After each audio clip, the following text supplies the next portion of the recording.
हमारा मोहल्ला हमेशा से शांत था। वही रोज की दिनचर्या, लोग अपने काम पर जाते, बच्चे साइकिल चलाते और मिस्त्री अंकल अपने गमलों को पानी देते। लेकिन पिछले कुछ हफ्तों से सब कुछ बदला बदला सा लगने लगा, जैसे इस जगह की रूह ही बदल गई हो। एक शाम खिड़की से झांकते हुए मैंने मिस्त्री अंकल और उनकी बीवी को देखा। वो पौधों को पानी दे रहे थे, लेकिन कुछ अजीब था। उनकी हरकतें बिल्कुल रोबोट जैसी। हर मूवमेंट एकदम सिंक में। मुस्कान जैसे चेहरों पर चिपकी हो।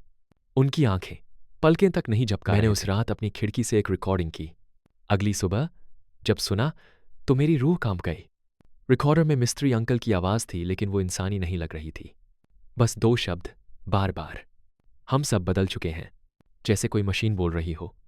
रात के 2 बजे मैं बाहर निकला। अंधेरे में 4-5 पड़ोसी घरों से बाहर खड़े थे, एक लाइन में, चुपचाप, बस आसमान की तरफ देख रहे थे।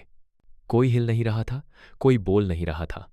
ऐसा लग रहा था जैसे किसी सिग्नल का इंतजार हो।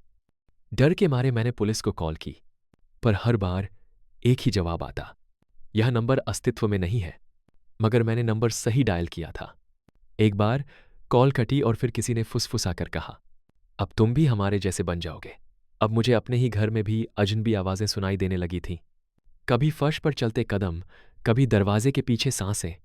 एक बार जब मैंने अलमारी खोली, वहां से हल्की हरी रोशनी निकल रही थी और मुझे अपनी ही तस्वीर दिखाई दी। लेकिन उस पर लिखा था, तुम पहले ही बदल चुके हो। अब मैं यकीन से कह सकता हूं, ये मेरे पड़ोसी नहीं हैं। वो दिखते हैं जैसे इंसान, लेकिन है नहीं। और सबसे डरावनी बात, अब मुझे खुद में भी बदलाव महसूस हो रहा है। मैं अकेला नहीं हूं, और शायद अब मैं भी उनमें से एक हूं।